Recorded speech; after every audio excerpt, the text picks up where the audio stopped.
Assalamualaikum warahmatullahi wabarakatuh. Sekali lagi, assalamualaikum warahmatullahi wabarakatuh. Ya, selamat datang. Saya ucapkan kepada seluruh siswa-siswi peserta MNS tahun ajaran 2020-2021. Selamat datang bergabung di SMK Taman Harapan. Untuk kali ini materinya adalah mengenai etika dan tata cara berlalu lintas. Sebelumnya perkenalkan dulu, nama saya Budi Cahyo Aprilianto, kebetulan adalah pengampu mata pelajaran pendidikan Pancasila dan Kewarganegaraan.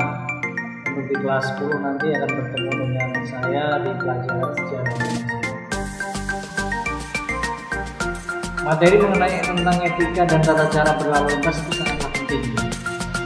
Jadi, mengingat banyak terjadi kecelakaan di lalu lintas di jalanan, banyak sekali terjadi. Salah satunya adalah pengendara yang tidak taat bagaimana etikanya dan tata cara berlalu lintasnya belum benar. Ini ada. Untuk kali ini kita akan menyampaikan ini di Lantas Polda Jabar ya. Jadi kita akan membahas mengenai etika. Etika itu adalah kesopanan atau sopan santun. Lalu lintas adalah gerak pindah orang, barang, benda dari suatu tempat ke tempat lain. Bisa dilihat di sini ya. Etika berlalu lintas, tingkah laku para pemakai jalan dalam melaksanakan undang-undang dan peraturan lalu lintas serta norma-norma sopan santun antara sesama pemakai jalan. Etika dalam berlalu lintas juga perlu ada, dikarenakan etika tidak hanya kita bertutur sapa, kita bergaul dengan lingkungan masyarakat, tidak hanya itu saja, tapi dalam kita berlalu lintas, karena lalu lintas itu adalah hubungannya bukan sendiri kita yang ada di dalam kendaraan di tempat umum itu atau kendaraan itu, melainkan banyak orang atau pemakai jalan yang menggunakan jalan. Itu perlu adanya aturan atau etika, bagaimana sih sopan santun kita bertindak, bagaimana caranya. Pasti lebih paham. Kemudian ada beberapa faktor penyebab kecelakaan. Yang pertama adalah faktor pengemudi. Yang pertama adalah tidak disiplin, melanggar peraturan. Misalnya seharusnya lampu merah, ya, tetapi menerobos atau tidak, atau mungkin seperti ini, sudah lampu kuning, artinya tandanya hati-hati, tetapi malah tancap gas. Itu dari perkenalkan juga. Kuning adalah nanti disarankan adalah berhenti, bukan tancap.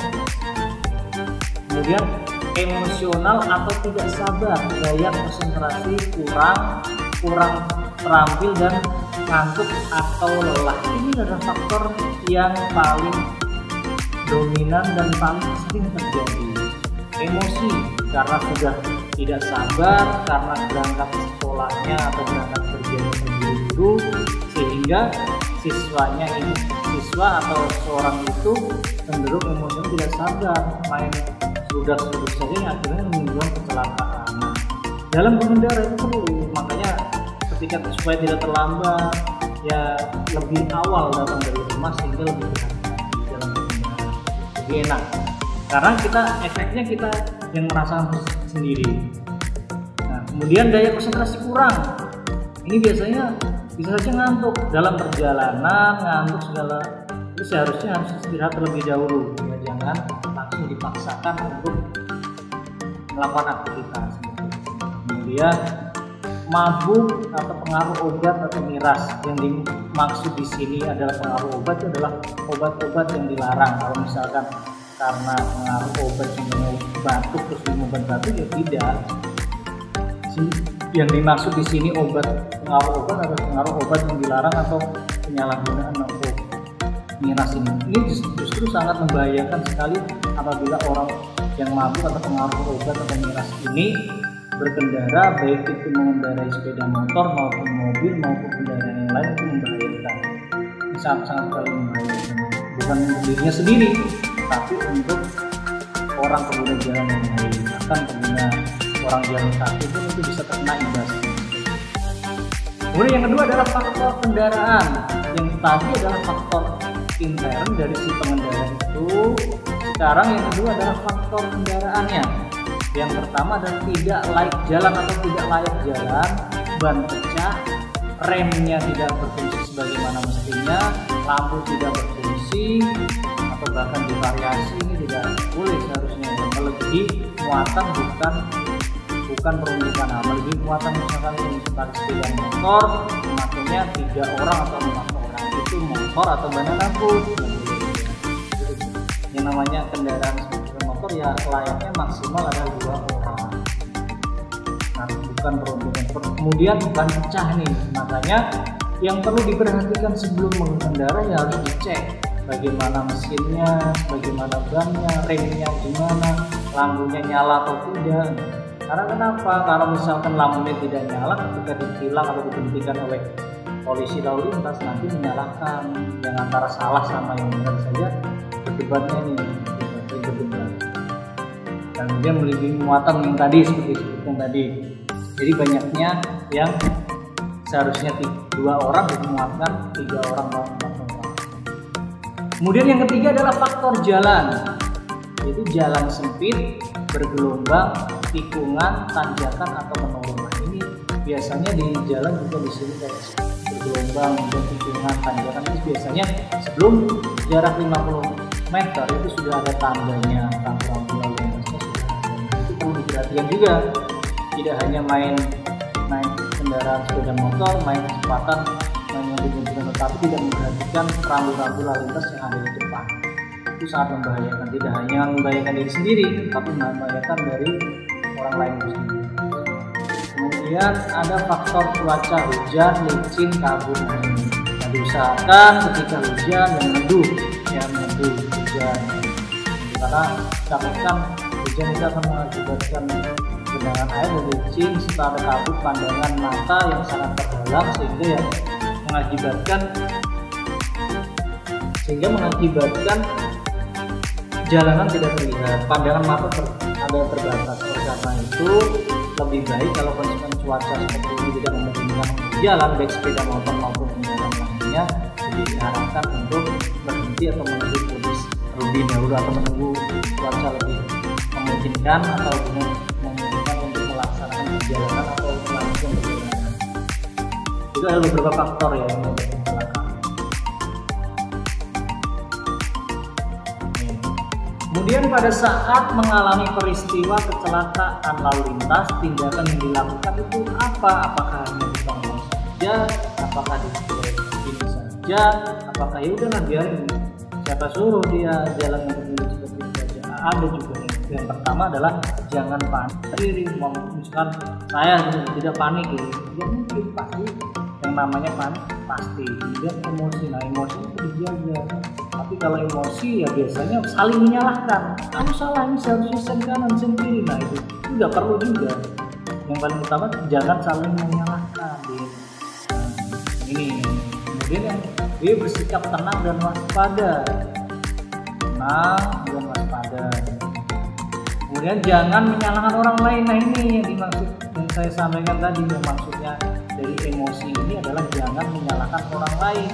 Kita harus introspeksi diri, apakah benar kita jalan di arah yang jatuh seperti ini, divisualisasikan ini.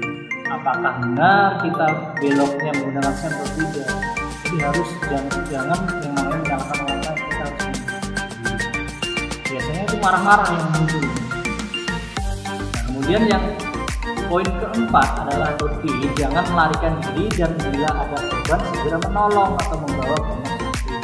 Bisa ada yang kemudian ada yang menyeberang kemudian terserempet kemudian jatuh itu yang yang sama-sama korban sudah. Karena itu terjadi jangan yang namanya kalian itu kabur dan melarikan diri, tidaknya menolong korban, membawa ke rumah sakit atau menolong membawa ke tukang urut atau apa sih, setidaknya ada rasa tanggung jawab, misalnya apa kenapa tidak seperti itu. Jadi harus dilakukan. ini perlu ya, ini perlu jangan, karena kenapa? Sering terjadi kalau misalkan terjadi seperti ini biasanya panik dan kabur, itu jangan sampai. Kemudian yang melaporkan ke pos polisi terdekat atau segera menghubungi dengan alat komunikasi yang ada. Biasanya di pos polisi, kalau misalnya tidak ada pos polisi kita nyari dulu ya lama juga. Nah, kita mencoba untuk menghubungi dengan alat komunikasi, misalkan ada alat polisi yang bisa dihubungi. Kemudian tata cara berlalu lintas tuh pasal, nah ini dasar hukumnya ya. Setiap orang yang menggunakan jalan wajib berperilaku tertib dan atau mencegah hal-hal yang dapat merintangi, membahayakan keamanan dan keselamatan lalu lintas dan angkutan jalan, atau yang dapat menimbulkan kerusakan.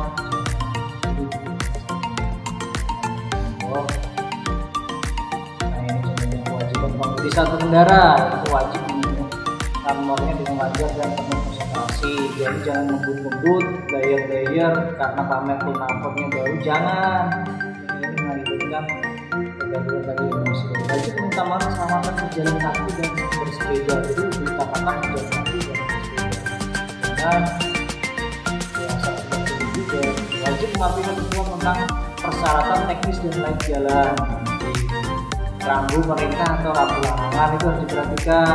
Marka jalan, nah, ini sering terjadi nih, marka jalan juga diperhatikan. Marka jalan ketika di lampu merah, di tempat penyeberangan jalan, ini yang diutamakan zebra cross untuk penyeberangan jalan. Ini sering terjadi, kalian sering yang namanya orang-orang kebanyakan pada kemudian alat pemberi isyarat lalu lintas, biasanya oleh disub, oleh kepolisian lalu lintas. Gerakan lalu lintas, kemudian berhenti dan parkir itu harus sesuai dengan tanda diperbolehkan parkir atau tidak diperbolehkan parkir. Peringatan dengan bunyi dan sinar, kecepatan maksimal atau minimal, ini biasanya kalau malam hari ya. Kemudian ada pada saat diadakan pemeriksaan rambu di jalan, yang wajib adalah STNK dan SPCK. Kemudian ada SIM, bukti lulus uji berkala, lulusan uji berkala ya. Tanda bukti lain yang sah, ini sebagai wajib dibawa ketika berkendara. Setiap orang yang mengemudi kendaraan bermotor nomor R4 atau lebih di jalan dan penumpang yang duduk di sampingnya wajib menggunakan sabuk pengaman. Ini biasanya mobil ya. Biasanya ada pengendara yang duduk di samping, ini di mobil ya. Ini di sini nanti wajib menggunakan sabuk pengaman. Setiap orang yang mengemudi bersepeda motor dan penumpang sepeda motor wajib menggunakan helm yang memenuhi standar nasional Indonesia. Memakai helm, jangan helmnya ada tutupnya, nggak ada standar atau yang aneh-aneh. Harus standar nasional. Setiap orang yang mengemudi sepeda motor tanpa kereta samping dilarang membawa penumpang lebih dari satu orang. Biasanya ada kereta di motor tapi sampingnya itu ada orang di sampingnya itu ada sambungan. Beda-beda lagi becak motor. Kalau becak motor ada sampingnya itu tidak boleh melebihi dua, sampai melebihi satu orang. Sampai di sini paham ya? Nah, hal-hal yang perlu diperhatikan bagi pengendara sepeda. Nah, ini bagi sepeda ya. Bisa dibaca ini.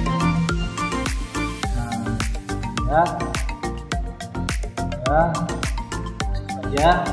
Nah, ini contoh pelanggaran Nah, ini dia menggunakan helm yang tidak standar. Ini helm yang biasa digunakan untuk sepeda, tetapi di sini adalah menggunakan sepeda motor. Jadi tidak sesuai dengan peruntukannya. Nah, melakukan komunikasi melalui satu pengendara. Nah, ketika si pengendara menggunakan alat komunikasi baik telepon ini, sehingga akan mengakibatkan konsentrasinya akan terbagi, menurun. Ketika di dalam orang atau pengendara lain akan membahayakan. Pak, saya bisa kok berkonsentrasi dua hal ya. Kita tidak pernah tahu di jalannya. Mungkin ada apa sih teman-teman, konsentrasi lebih baik, parkir, berhenti dulu, tetapi sesuai dengan rambu yang ada. Silakan angkat telepon atau telepon terlebih dahulu. Setelah itu baru melanjutkan yang paling benar. Dan helm ini juga walaupun buat guide tidak boleh, harus menggunakan helm standar karena ini diperuntukkan untuk sepeda, sedangkan ini yang digunakan adalah sepeda motor. Kecepatannya begitu. Sampai di sini paham ya? Penjelasannya sudah paham ya? Sudah paham lah kita misalnya.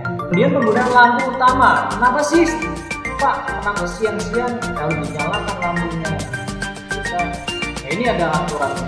Pengemudi ranmor wajib menyalakan lampu utama ranmor yang digunakan di jalan pada malam hari dan pada kondisi tertentu. Hujan, kabut. Ini untuk mobil ya. Kemudian sepeda motor yang mati ketentuan di ayat 1 ini wajib menyalakan utama pada siang maupun siang hari maupun malam. Malam apalagi itu wajib menyalakan lampu utama baik pagi atau malam. Kalau malam sudah pasti. Ini dasar. Ini pasal 107 Undang-Undang RRAJ nomor 22 tahun 2000. Nah ini ada pengendara yang baik, pengendara tidak baik dalam ini kenal. Ya mungkin pengendara tidak baik bukan maksudnya ini pengendara baik atau tidak baik. Maksudnya itu ada helmnya ya, helmnya standar, bukan berarti tidak baik, baik.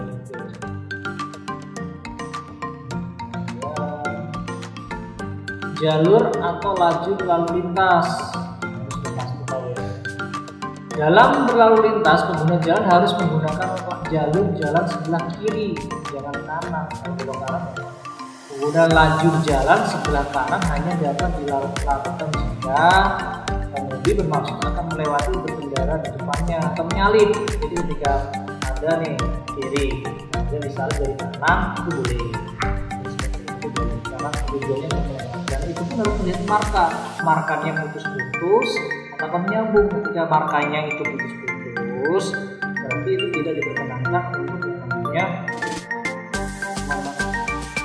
Boleh kalau diputar putus-putus kalian boleh mendahului, tapi kalau lurus diperintahkan oleh petugas Polri untuk digunakan. Nah, jadi ini kendaraan bermotor berada di lajur kiri jalan. Nah ini tidak menggunakan helm, kemudian melawan arus, tidak menggunakan spion, itu udah berlipat ganda nih. Jadi di sini orangnya tidak menggunakan helm pertama, yang kedua nggak ada spionnya, melawan arus. Nah, ini malah ada kata-kata ayo saya cepetan maupun nggak ada polisi. Ini hanya bercanda saja ya. Nah ini contoh yang tidak baik. Tetap aja walaupun cuma sedekat, cuma hanya sendiri saja misalnya di situ ya. Nah itu walaupun tetap sangat membahayakan bagi kedua jamaah. Ya usahakan ya standar pakai helm, spionnya dipasang dua-duanya, kemudian jangan melawan itu juga sih. Terus ini mobil ya, seperti dulu bisa dilihat, bisa dibaca ya. Perlu dan kita bisa dibaca sendiri.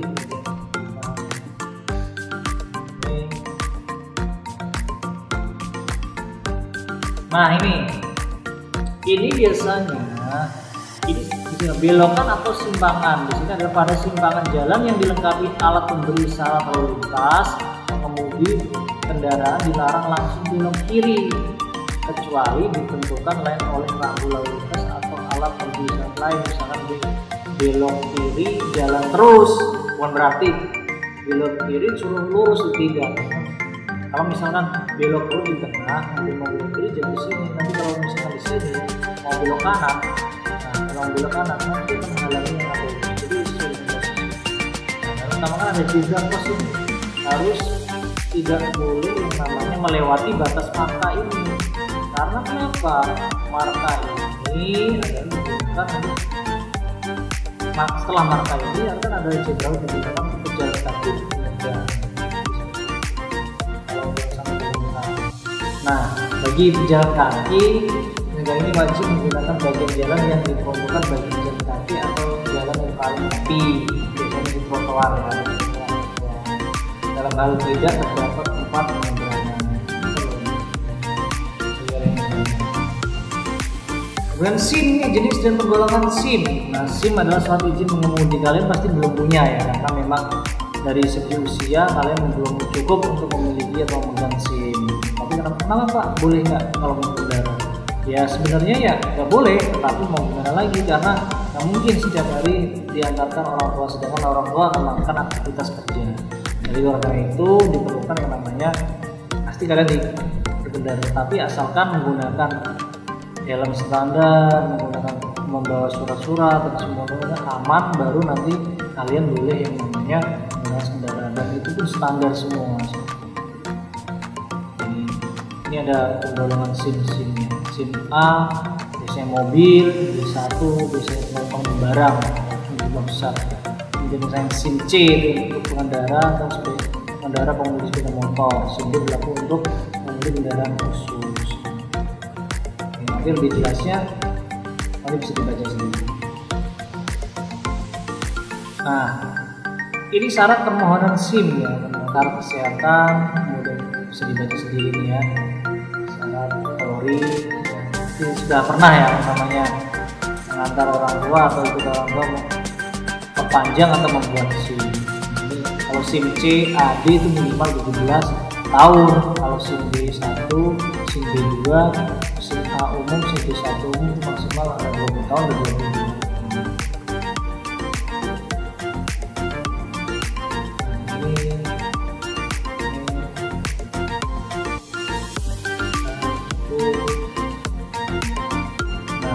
Ini setiap orang ini ada sanksi rawan tujuan tidak dapat menunjukkan surat karena dimaksud dalam pasal 106 ayat 5 rupiah kalau misalkan tidak bisa menggunakan SIM. Nah ini kalau nggak punya SIM berjalan kendaraan di umum di tempat raya, kemudian ada dari pihak kepolisian menilang kalian nggak punya SIM, ya minimal kalian akan dikenakan 200.000. Pak, dan saja jangan ditilang aja.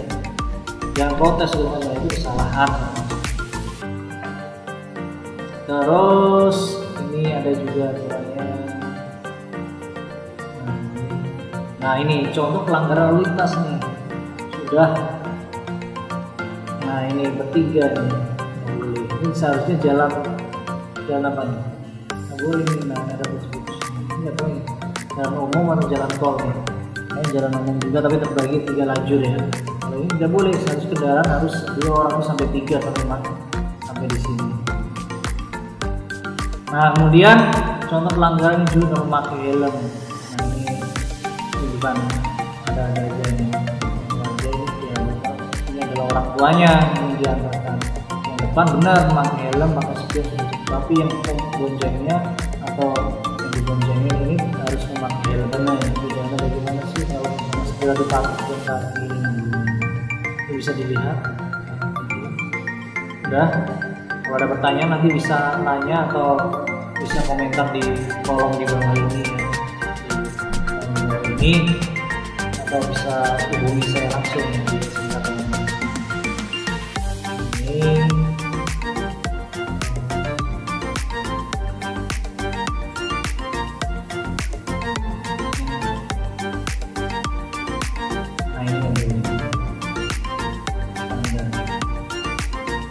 Nah dari ada tempat-tempat yang dilarang parkir juga. Nah ini marka menuju dari situ, ini tidak boleh yang mendahului. Jadi misalnya ke sini terus arahnya mendahului ke lajur ini tidak boleh, karena ini adalah satu lajur. Nah kalau putus-putus ini boleh, adanya di sini mendahului sini boleh. Di sini. Tapi kondisinya di sini juga sudah aman, misalnya mobil di sini tidak ada pengendara di sini, jadi aman. Pastikan kondisi aman, jarak pandang terlihat.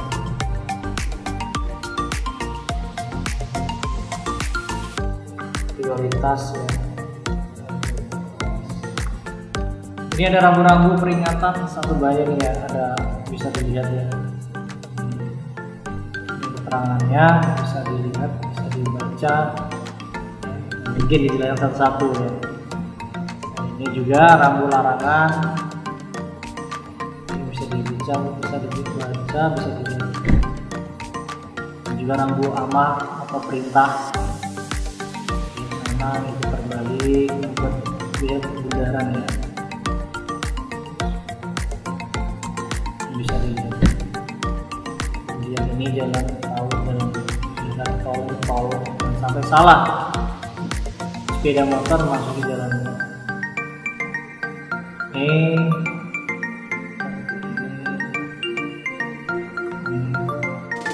Untuk materi untuk bagaimana etika berlalu lintas saya rasa sudah cukup ya.